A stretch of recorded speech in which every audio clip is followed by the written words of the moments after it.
Divine orb. What's up, everybody? Welcome back to the channel. We are well into version 0.4 now. The landscape of farming has shifted significantly. We're seeing a huge dip in price of divines, and that's because of that controversial temple run that has everyone going crazy about. Now, there has been a nerf today, and the price of divines have gone slightly up because of that nerf, but we don't know what's happening with that temple. It might still go down. Especially looking at Fubgun's stream, this guy's still dropping divines like no tomorrow. Again, so let me explain. Breach splinters, before they were 1 splinter per 1 EX. Now they're sitting at about 1 splinter for 3 exalts. Rakyata's flow, that used to be a 27 divine drop. Now it's selling for about 67 divines with that nerf, and before the nerf it was selling at 137. So as you can see, the market is fluctuating, and we're not exactly sure where it's going to end up being. We're probably going to have to wait till the weekend to be over, when GGG goes back to the office and corrects whatever they did, or maybe they just leave everything the same.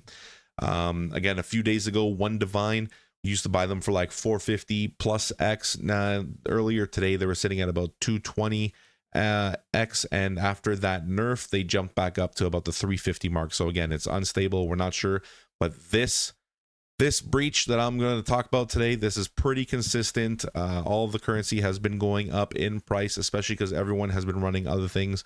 Nobody's really running breach anymore from what I've seen.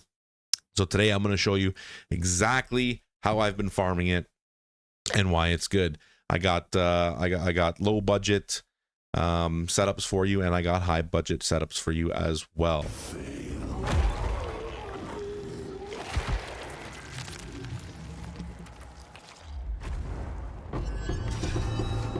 So the catalyst market, we're currently seeing a huge price spike.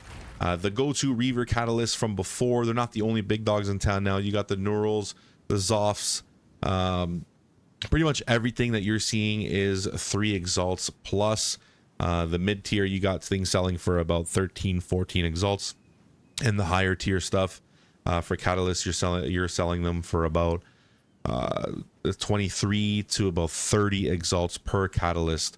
So these are big money making items in game, and they drop all the time, especially when you're running Zesht or if you're running Breach on your maps.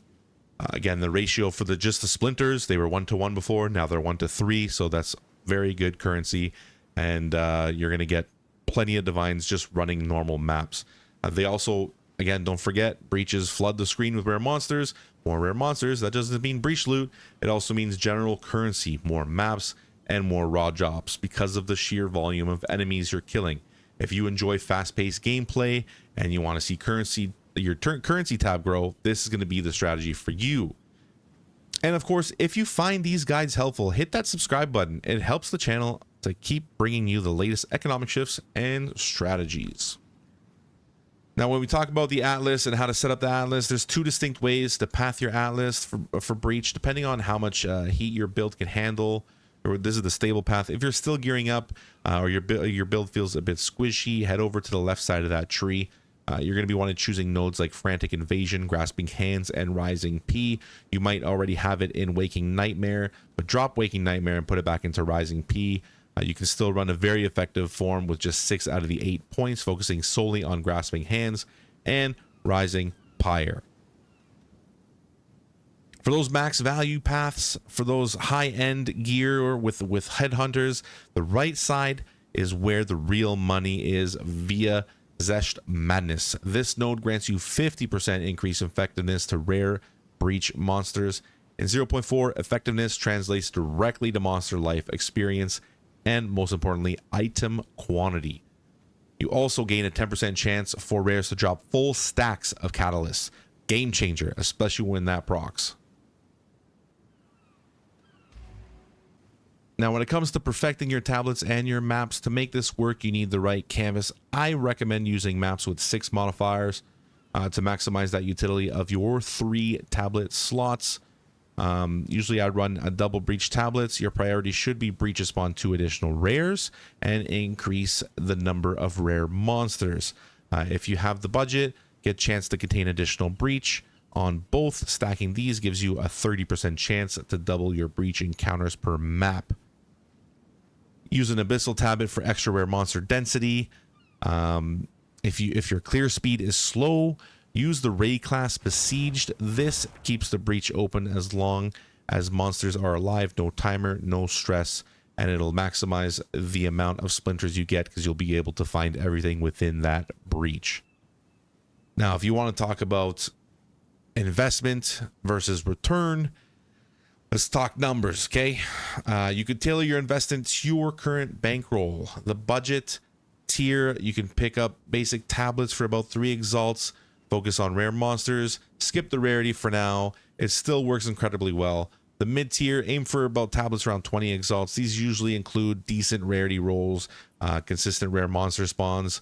The high end, if you want the absolute best, you're looking at 30 plus exalts up to about a div per tablet for the Holy Trinity. Additionally, breach. So you want to get additional breach chance, max rare monsters, high rarity, and if you can, +3 to additional grasped hands on your tablets. If you go this route, I recommend running the triple breach tablets instead of mixing an abyss in there. Just run full breach to ensure the most out of your mass, to get the mass investment possible. So a little bit of a pro tip: when you're running breach, make sure you have really good AoE, whether you're using Bear with Maul and Slam or you're using Lunar Blessing with Lunar Assault, or I don't know what else. Everyone even get your Heralds up. Whatever you got for AoE, that's what you want to be using for breach. Kill things as fast as possible. All right, guys, listen, the meta is always changing. It's evolving, but right now, breach is providing some of the most consistent returns in game. It's almost predictable. The temple was nerfed. We were not sure what's going to happen after the weekend. GG's going to go back into the office. Maybe they're going to change it back to normal. Maybe they're going to leave it. We're not sure, but make sure you stack those splinters, stack those catalysts, because the prices are rising daily. Keep an eye on that market. Again, thanks for hanging out today. I hope your RNG is blessed and your farm is profitable. This has been a fun one. I'll see you in the next one. Peace.